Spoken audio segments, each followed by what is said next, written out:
Good afternoon, everyone. It's Thursday, and that means this must be the hockeydebates.com podcast. I'm your co-host, Bob Duff, as always, joined by my good friend and esteemed Hall of Fame hockey writer, Kevin Allen. And today, we welcome as our special guest, Tony Ferrari, the head of North American Scouting for Dobber Prospects. We're going to talk a little NHL draft. In normal circumstances, we'd be talking after the draft now and about, prospects, camps, and stuff like that. But these are not normal times, obviously, and we're looking ahead to a draft that looks as though it's going to be in October. How do you think, Tony, this weird scenario where these guys didn't get to finish their season? Obviously, it's not going to impact a guy like Alexis Lafreniere, but how does it impact a guy who maybe is a middle round potential pick? Does it hurt? How does it make no difference? Yeah, I think the players it's going to impact the most are going to be the European players, actually, because a lot of their seasons for next year are going to be starting in middle of September, early August, before the draft even. So a lot of the European kids are going to get a chance to actually play anywhere between 5 to 10 games and maybe boost their draft stock or sink their draft stock based on those 10 games. Teams are going to have to kind of take that little sample size at the start of the season next year and maybe use it towards the draft scouting, because with the, like you said, they lost the end of last season. So gaining a little bit of next season kind of helps make up for that. So I think teams are going to be adjusting their boards right to the last minute, especially with the European kids. Tony, how the NHL decided to do the draft lottery may seem like old news, but, in not so long, when we know which team is going to end up with Lafreniere, it's going to be big news again, particularly if it ends up being someone like Toronto or the Pittsburgh Penguins. So give us your take. Are you closer in your thinking to Steve Yzerman, who said, hey, look, we knew going in what it was going to be, that they had a better chance. We're not crying over this. This is the way it is. Or are you more like Brian Burke, who said, this is outrageous. This is ridiculous. Like, what are we thinking, allowing this to happen? The way I look at it is, this worked out as good as it can for the NHL and no one else, basically. The NHL wanted the second chance at being in the news again and driving up some of that the news cycle again and bringing the NHL to the forefront. So I think with that first overall pick being the mystery team, being the placeholder team, it gives them that second chance at getting into the news. It's going to be tough for them because they don't know who that first overall pick is, and if a team like Toronto or Pittsburgh does win it, as much as I may like that as a Toronto fan, or I like that as a hockey fan because I get to watch Lafreniere go on Malkin or Crosby's wing, which would be awesome to watch, but it's not fair. Like, there's going to be a playoff team that has a realistic chance at getting Lafreniere, and like you said, with the odds weighted the way they were, the placeholder teams did have a better chance than Detroit Red Wings, who won 17 games this year. That's a rough team. Like, they if there was any team that I was like, you know what, they deserve to tank and get that first overall pick, it was that 17-win Detroit Red Wings team. They weren't a very good hockey team in general. Like, I got a lot of it. I live in Windsor, so I see them all the time. But so I think in the end, it really screwed over the bad teams, the Detroits, the Ottawas, the LAs. Because now they're going to get a really good player, whether it's LA at 2 getting Byfield or Stützle, or Detroit at 4 even getting a guy like maybe Perfetti. They're going to get a good player, but Lafreniere is a special player. I think he's not a Connor McDavid level player, but he's got some of the Austin Matthews level to him. So I think he's definitely a franchise changing player that now maybe a playoff team gets. Is it wrong for me to root for that? No, because I'm rooting for it as well. Like, I'm a Toronto fan, so my hope is that either they win the cup or they win Lafreniere. Those are my two options right now, so that's what I'm rooting for. Spoken like a true Maple Leaf fan. Yeah, exactly. Toronto absolutely needs another scoring forward. They just don't have enough of them. Yeah, exactly. Why not just double down? Why not just play 5 forwards and forget about defense and see if that works out for them?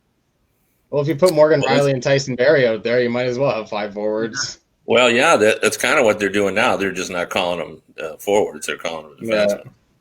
Well, I mean, there's so much mystery still, even though they're back actually on the ice. I mean, we don't know when college hockey or junior hockey is going to even start next season. And you wonder, how is that going to impact, like, assuming that the NHL season gets going in November, say. will some of these draft picks get a longer look and a better shot to stick in the NHL because of the fact they really don't have anywhere else to play? I think there's going to be a chance that some of the drafted prospects from seasons past get a chance, because if you have a 20-year-old, sending him back to the OHL is not going to be the best thing for his development. And the AHL is just as much in flux as the NHL right now. They're kind of sitting there like, hopefully the NHL is able to subsidize some of the costs of testing for COVID and whatnot for them, and that's kind of their outlook right now. So sending a 20-year-old to the AHL may not even be the best route this year. So I could definitely see a chance where next season the NHL says, you know what, we're going to expand the rosters a little bit, similar to the way baseball did already this year, and football's planning on doing the same thing. And maybe you have 3 or 4 rookies that kind of practice with you all year. You get them into a game here and there. Maybe you're playing Detroit and you can trust putting in your young rookie in, because you know he's not playing the highest competition, but he still gets a taste of that NHL action. I think there's going to be a scenario where there's guys that end up getting a longer look. But for the guys that get drafted this year, I think with the NHL's announced already that any players that start a season in Europe, they're not coming over for next season. They're staying over in Europe for next season. So a lot of the European players, like a Lucas Raymond or an Alexander Holtz, if they get drafted, there's no chance of them making the NHL next year, because they're already playing on pro teams in Sweden, and that's where they're going to be playing next year. But for a player like Alexis Lafreniere, he's going to be in the NHL. He's going to play maybe part of the season with Rimouski next year, early in the year, because junior hockey's planning on starting up before the NHL. So he gets 20 games in maybe with Rimouski and then jumps into the NHL. If the NHL does play 82 games next year, like they've kind of talked about, that's going to be a really big workload on a guy like Lafreniere if he does play a few games in the queue. And I think maybe that's where the NHL teams decide, you know what, this is where we can mitigate some of the wear and tear on his body, and maybe just only play him in 60 of the 82 games because he's already played 20, and you cap is kind of like a pitch limit for a pitcher in baseball. So I think there's going to be unique situations all over the world, but I think most of the European kids are going to stay over there, and hopefully the NHL does decide to expand those rosters like I kind of talked about. I hate the pitch count in baseball. All right. Based on what you said earlier, I have a 2-part question for you. Number one, what's the percentage of likelihood that the Lafreniere, Byfield, and Stützle are going to go 1, 2, 3? That's first part. And you mentioned Cole Perfetti going to the Red Wings. Do you think that's who they're likely to pick, or would they be tempted by Drysdale?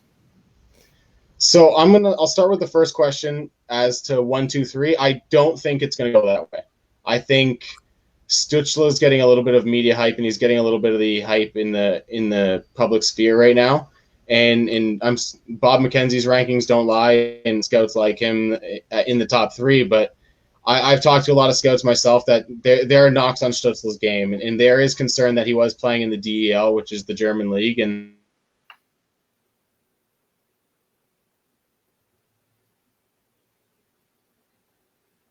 We lost Tony.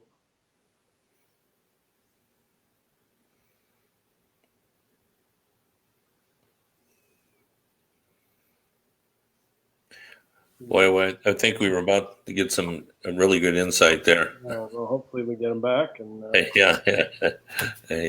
I think it really is a crapshoot. No, we've lost him completely now. Yeah, it really is a crapshoot beyond number 2. I think. I don't think. It's gonna. I think a lot of depend on needs for a team too, or just you just go with the the old cliche of the best available player, or try to fill a need.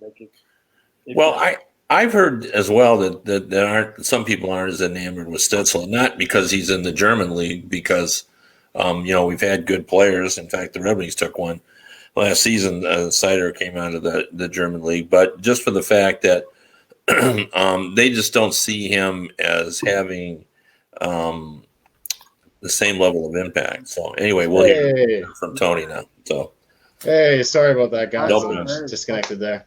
We've talked about it many times since we got into the COVID world, but you watch, big shows like the Tonight Show and that, and they're doing the same kind of format, and they're having the same kind of technological issues. So it's not the world the way it is. So anyway, back to our point where you were talking about Stützle. Yeah, so a big concern that I've talked to scouts with is they're a little bit concerned with the DEL because despite the fact it's a pro league and it's improving year over year, like exponentially. It's becoming one of the actual decent leagues for a prospect to develop in. But there's still a lot of floating around, especially defensively, and it's similar to some of the Russian leagues where there isn't much defensive pressure on a player, so he's able to do a little bit more freewheeling. And Stützle excels at that. In space, the kid is magic. But there has been instances like his World Juniors keeps getting hyped up for some reason, but in my opinion, he wasn't even the third best draft eligible German at that event. Like Peterka and Reichel were both really, really good there. But Stützle, I think there's still some concerns with the refinement in his game and exactly is he able to ramp it down, because he does everything at 100 miles an hour. And sometimes at the NHL, you need to be able to change speeds and adjust. And concerns over that are there with Stützle. As for Byfield, I think he's a lock to go number 2. If he doesn't go number 2, I think the Kings are really going to regret it, because this kid has the potential through the roof. I've said a number of times this year that he's closer to Lafreniere than number 3 is to him, whoever you have at number 3. With Byfield, I think his ceiling is exponentially higher than almost anyone in this draft. I think with Lafreniere, you're getting a guy that's going to be a 70 to 90 point player, and that's kind of the range you're looking at with him. Whereas with Byfield, the range is a little bit bigger, so you could end up with a 50 point player because for whatever reason it just doesn't work out.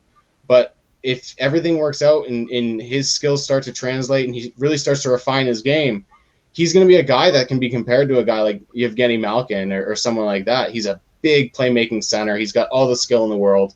And he knows how to use it. I've seen it a number of times this year where he uses his 6'4" frame to bowl over a guy, take the puck, and then just walk in on a goalie and dangle him. I think he's a special talent, to be completely honest. And I've been of the opinion all year that if there's a risky GM at first overall, and I even wrote an article about this on Dobber Prospects recently, with the way the world is right now and the uncertainty around next year's draft, you might not have a guy play right away. And if a team like Toronto or Pittsburgh does win that first overall pick, maybe drafting a Byfield and allowing for your development teams, because both those teams have really, really high-end development staffs. If one of those guys get their hands on Byfield and they really start to mold him, they could come away with the best player in this draft quite easily. Wow. And just the second part to that question about the Red Wings, what they might do at 4. So are you suggesting that Perfetti might sneak into 3? No, my suggestion would be a guy like Lucas Raymond or an Alexander Hortz or even a Marco Rossi sneaks into 3. Personally, I think Perfetti's a fit for Detroit, but he's not the player I'd take there either. The rumor right now is that that's who they've locked in on, and there's ties between Saginaw's ownership and the Detroit Red Wings group with Chris Osgood and Jimmy Devellino. But I think if Detroit does drop Perfetti, they're going to get a good player, because that 4 to probably 10, 12 range is really tight. I think that they've kind of separated themselves from the rest of the draft class, to be completely honest. And there's a stark drop, not a stark drop off, but there's a drop off after that group. And I think Perfetti is one of those guys that kind of just, it's going to depend on what a team prefers. And Detroit needs a playmaking center, and Perfetti can be that. And he's not the fastest player, and his skating is an issue, but I think he's smart enough that he's able to move around the ice. And I always kind of harp on this, is a lot of people go, oh, his skating is an issue. And I go, but his mobility is good, because he knows how to get around the ice and he understands where he needs to be at the right time. So I don't worry about his skating as much as a lot of people, but I think Perfetti's certainly an option at number 4. Well, a couple of guys that get talked about a lot, and Jamie Drysdale, do you see him being the first defenseman off the board, and where do you suspect he'll land, and what spot will he go? And the other one is, of course, the Russian goalkeeper Askarov, who is heads above any other goalie in this draft. And we've heard a lot of Vasilevsky comparisons, but Vasilevsky, though he was a first rounder, was well down the list. And can a team really roll the dice and take Askarov in the top 10? Well, with Jamie Drysdale, I think he's an extremely skilled defenseman. He's a really good transitional defender. He's a guy that I think is going to get drafted in the top 5, because the last time a defender drafted in the top 5 was 2003. Every year a team sneaks up and drafts a defender in the top 5, even in a year like this where I think realistically you could justify drafting. Oh, not again. I want freezing for a warm day. Well, while we're waiting for Tony to come back, I just got some breaking news. The American Hockey League has announced its tentative start date for next season is December 4th. So, wow. All of a sudden we've got, we were talking about uncertainty about where prospects might play. Well, now it looks as though that possibility could be the AHL if they're ready to go on December 4th. Well, what that tells me is I would assume that tells me that the NHL came up with some dough. Yeah. Because usually those owners, don't have as deep of pockets, obviously, as NHL. Certainly, the TV money that the NHL has. Yeah, and they just don't. Their operating budget and their revenue streams just aren't as strong to support it. They need their gate revenue. So does the NHL, to be honest. But we'll have to wait and see how that plays out. Oh, it's the same with them. There's Tony back. There we go. Oh, sorry about that. No. For a warm day, there's been a lot of freezing going on. Yeah. Every time I freeze, I can hear you guys continuing to talk, and I'm like, Yeah. Sorry. Yeah. Sorry, we were talking about Drysdale. That's car off, yeah. Yeah. So with Drysdale, he's a guy that I think you can justify taking 8 forwards in front of him, but every year a defender goes in the top 5. And with this year, I think to start the year, there was a lot of separation between him and the second best defender. And at the start of the year, I don't think there really was a clear-cut second best defenseman. As the year progressed, Jake Sanderson of the U.S. NTT National Team Development Program really started to separate himself. And he's actually, in my opinion, he's worked himself almost into that conversation with Drysdale. I think with Drysdale, the upside is much, much higher. I think Jake Sanderson's going to be a very good defenseman, and I think there's a chance that he's a number 2-3 guy. Whereas with Drysdale, I think he's going to be on your top pairing. He's going to be an offensive playmaker. He's going to be a guy that works on your power play. I think sometimes coaches may like Jake Sanderson a bit more because he's a little bit more conservative and he can play that defensive role. But he's got a little bit of that offensive flair as well, whereas Drysdale's a little bit of the opposite. Drysdale really struggles when he gets hemmed in his own zone, but in transition, defending the rush, he's quite good. It's when he gets really hemmed in, and that honestly could just be a circumstance of the fact that he's a 5'11 defenseman, 5'10 defenseman, and he's in the OHL playing against some guys that are 20 years old and quite a bit bigger. So I think he's going to need to put on some strength and size, but overall, I think Drysdale is going to be probably a top 5 pick this October. I was going to say summer, but before we let you go, just one quick, give us a take on Lucas Raymond. Like, he seems to be the guy that there's a bit of mystery about him, and I've heard scouts say, and they say, if there's ever a guy that's just going to shoot up, it's going to be him. Even you alluded to it, that he could come up the draft board in a hurry. Can you explain why that is, and what the mystery is about him? Yeah, with Lucas Raymond, I think the thing with him is prior to this season, he was a guy that was in the conversation with Byfield as being really the only player that could realistically push Lafreniere for first overall. And then coming into the season, he started in the Swedish Pro League. He wasn't getting many minutes. He was playing 13th forward a lot of nights. Like, there were times where I'd watch a Frölunda game and I'd watch a 3-hour game to find 4 minutes of Lucas Raymond playing. It was a bit frustrating for him because I think he averaged just over 8 minutes a night. So it wasn't like he was really getting a chance to explore his offensive creativity, but the tools are there. Every time you watch him in international competition, he's the play-driving guy. No matter if he's on the line with Alexander Holtz or not, he's the guy that's driving the bus. With Lucas Raymond, I have the advantage of having Instat, which is a statistical thing where it has a lot of advanced analytics and stuff on prospects and players from all around the world. And when you look at the rate stats for Lucas Raymond, he's surpassing guys like Alexander Holtz. He's surpassing other Swedish players like Noel Gunler, and he's ranking up there with some of the best Swedish players of all time at this age, because the raw totals aren't there, but based on his playing time, the production's there. Like, he's a really, really high-end player. He's a good skater, really creative playmaker, and he's kind of got a bit of that Mitch Marner water bug to his game at times. So I think there's on my board, he's personally number 3. He's been number 3 all year. I think that if a team does end up getting him at 6, 7, 8, they're going to be laughing. He's a player that I think has a real shot at still being the best player in this draft if not everything works out for Lafreniere. Wow. All right. Well, And I'll touch on Yaroslav Askarov real quick too, because getting cut out, I almost forgot about that. For Askarov, he's the best goalie I've ever scouted, to be completely honest. Like I've really been heavily scouting for the last few years now, and he's easily the number one guy. The way he kind of controls the defensive zone almost from his crease is really intriguing to me. He's able to kind of like be calm in net. He almost looks like he's a man playing amongst children, to be completely honest at times. He's so fluid in the net. His ability to push off either post and control the push is one of the biggest things for me when scouting goalies, because there's so many times you see a goalie get a good push off a post, but then he just ends up sliding through his crease, and then he's putting himself out of position.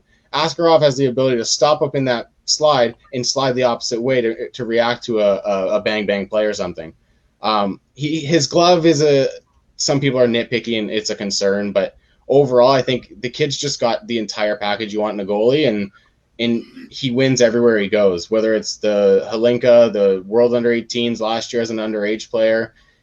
Like that U.S. team last year at the age 18 was insane with Jack Hughes, Trevor Zagras, Cam York. All these guys were insane team, and Askarov completely shut them down at every event. And he did it a year younger than all those guys.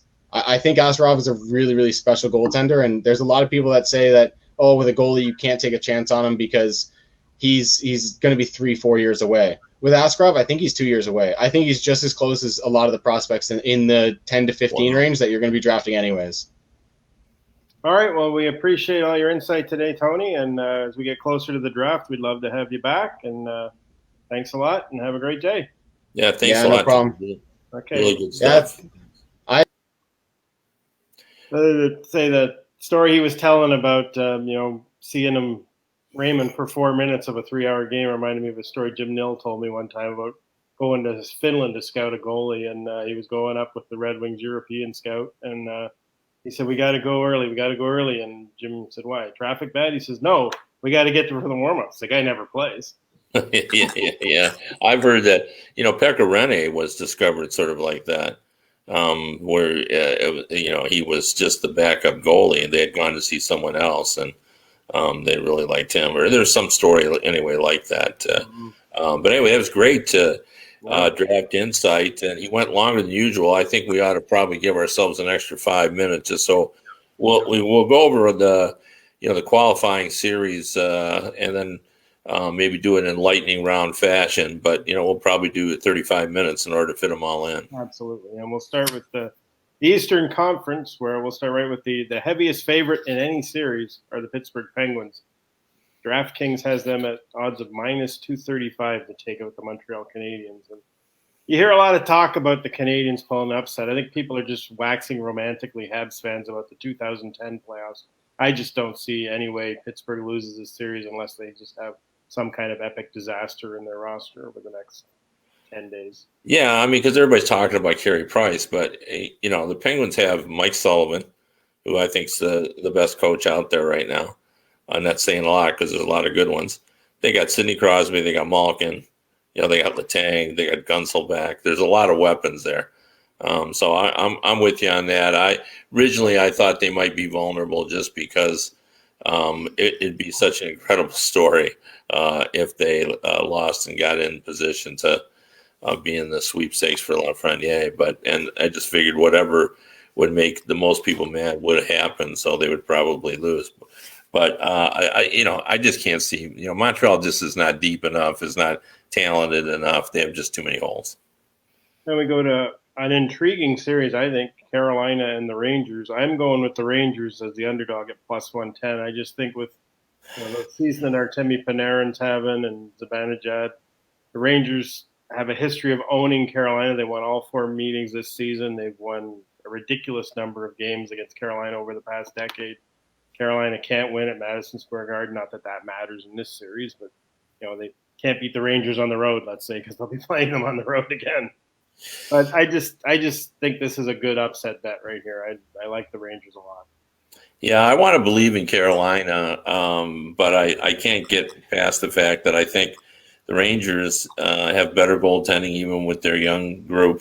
And they both scored the same number of goals, 227 goals, and The Rangers did it in fewer games, one less game. And boy, at the end, they were a completely different team than they were early in the season. I think Adam Fox really solidified that defense even at a young age. And Mika Zibanejad, he could, everybody's talking about Panarin, who I thought was a real legitimate MVP candidate. And, it could be, if anybody's going to take down Draisaitl, it's him. But you could say the same about Zibanejad. He was just, boy, was he a strong, beastly player this season. So I'm going with you. I'm taking the Rangers as well.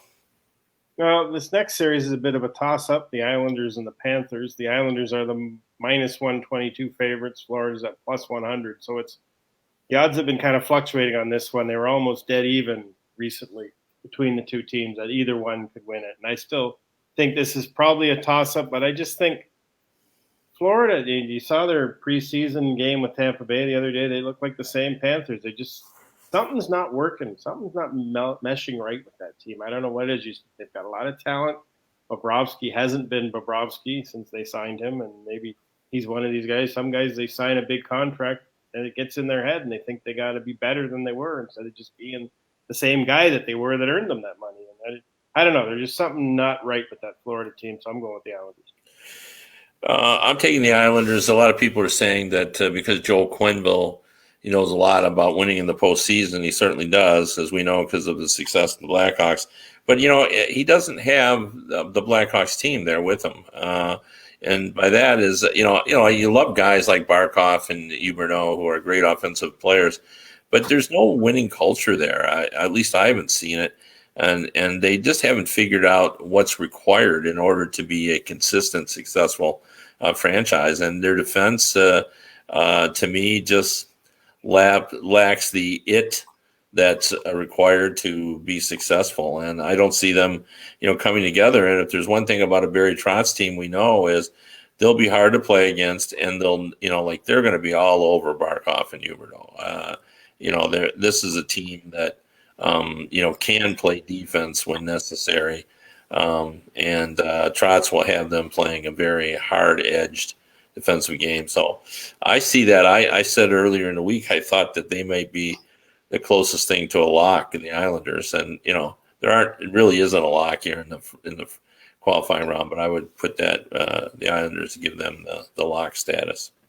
The last Eastern Conference series, I think this is going to be finally where we disagree. The Leafs and the Blue Jackets. Toronto is a minus 182 favorite. Columbus you can get for plus 148. And I'm going to go with the underdog here. I just think John Tortorella will have them prepared. I think they're, you look at their roster, especially at forward, and you don't get overwhelmed by what Columbus has. But you thought the same thing last year when they were matching up with the Lightning. And then they had Panarin. You still didn't think that they would win that series, and they dominated that series. I just think, that Columbus, they've got now what they didn't have before, which is a winning pedigree in the playoffs, and the Leafs are still searching for that. And unless, some of those young Leafs finally figure out how to play in the playoffs. And, an X factor here that no one really talks about is Freddie Anderson wasn't very good this year. He had a really rough year. And the Leafs are the kind of team that can't afford their goalie to just be even average because they give up a lot of chances. Yeah, they are very weak defensively. I love Leaf Nation. They're very vocal. When you write about the Leafs, you hear from them. They have something to say to you at all times.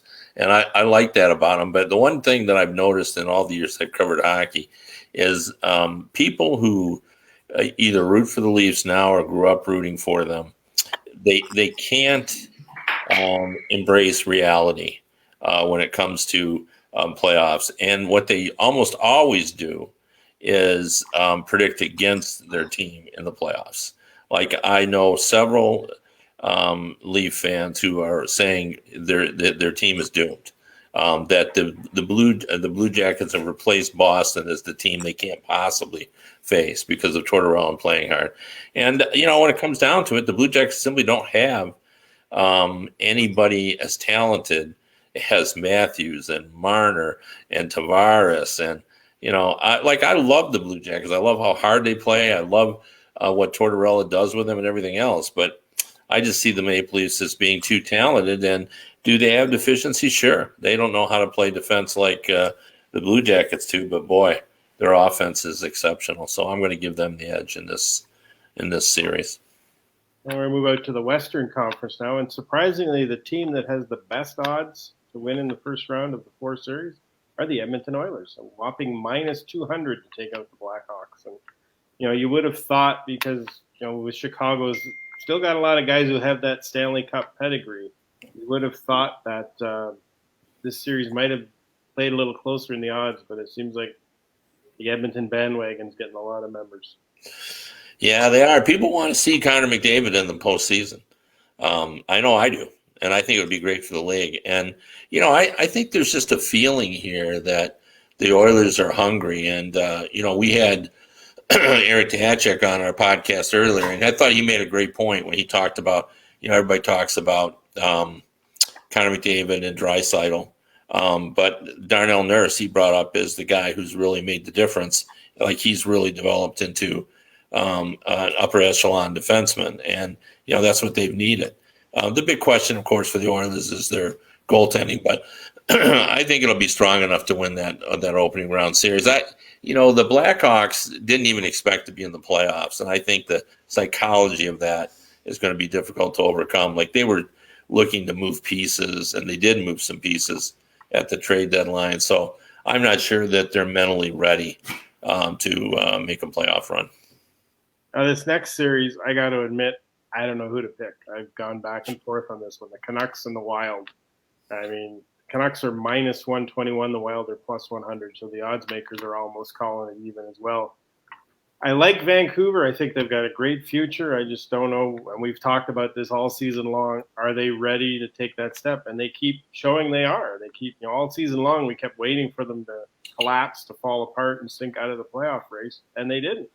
And here they are playing a Minnesota team, which seemed to find itself once Dean Evason took over as coach. So Minnesota's history in the playoffs is not a good one either. They've had a lot of first-round exits.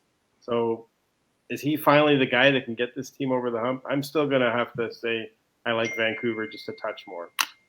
I don't know. Maybe I'm being nationalistic because I'm taking Minnesota, and I don't have a great reason. I believe that Dean Evason showed them the way home.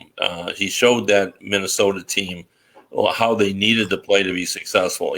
I think he basically said, look, you've always had the ability to be better than you were. You just couldn't seem to find the path to get there. And I think he showed them the path, and now they're playing that way. I didn't see them as a momentum team or a hot team.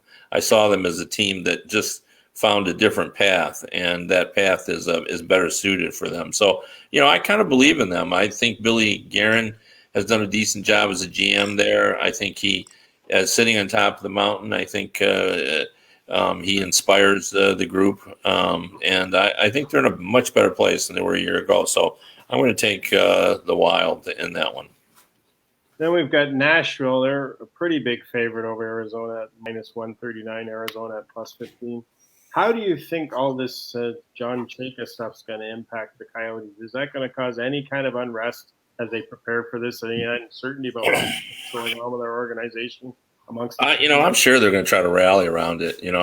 Like nobody's going to pay attention to us. Our GM quit on us, and let's show him. We're going to be better than everybody thinks. Just for fun, I'm going to take the Coyotes. The Predators had a rough year, although they were much better, in my opinion, after John Hines took over in terms of they sort of rediscovered himself. But a little birdie told me that Forsberg and Arvidsson and Johansson are back together. And that was at the request of the players, who I think everyone thought the team was better when they're playing better. And I think they all promised to mind their P's and Q's defensively and get everybody on the same page. So I see this, even though I think the Predators might be a better team, I'm going to take the Coyotes on a hunch. I'm going to ride Nashville. I don't know that they'll go far in the playoffs, but I think they'll get by the first round. Our last series, another one that is kind of a toss-up. Calgary and Winnipeg. Two teams that haven't played each other indoors this season. They're only meeting in the Heritage Classic in October. They haven't played in 10 months, and when they played, it was outdoors in a snowstorm. So I don't think you can gauge a lot of trends from that game. And Calgary's a team like Florida that you look at them and you think they should be better than they are, and yet on the ice they just don't seem to really deliver what you expect them to. And Winnipeg is a team that's probably maybe got the best goalie in the league. I mean, you can make a case that Connor Hellebuyck's the best goalie in the NHL right now. They don't score a lot of goals, and their defense isn't what it was. So it's an interesting kind of matchup. I think if Winnipeg can stay out of the penalty box and play a disciplined game, not let Matthew Tkachuk get under their skin or harass their goalie, I think Winnipeg wins this. I'm going with the upset. I'm going with the Jets as well. I love their offense. Like, they got some talented guys there, Patrick Laine and Scheifele and, Wheeler and Connor. I mean, there's some guys there that can find the net. And as you mentioned, Connor Hellebuyck, to me, he's probably the Vezina Trophy winner. I don't know that I saw anybody perform any better than he played. So I'm going with them. I think Calgary, we're not certain how good their goaltending will be. They did play better, I thought, as the season wore on, but I still don't like their inconsistency. Well, on a completely different note to wrap up, news final preseason game today. Tyler Seguin was a scratch for the Dallas Stars with the new term we're going to have to get used to, unfit to play. So now we have to determine, was it an injury? Is it COVID? We don't know. We just know when they took the ice today, he wasn't with them. So if you're going to bet the Dallas Stars, are you a little scared? Yeah. Well, I guess so, yeah. Yeah, when I'm unfit to play, it's usually not an injury. Like I used to always say when they gave the guy the day off for overall body soreness. I took days off for that. I'd never get out of bed. So, yeah, well, at our age, for sure. Well, we're going to wrap it up on that note, folks, and we'll be back with you on Tuesday. And really, it's going to be an odd feeling to have actual games and actual events in hockey to discuss next week. We look forward to that, and we'll see you on Thursday. Everybody have a great day. Or see you on Tuesday, sorry. This is Thursday. Have a great day, everybody.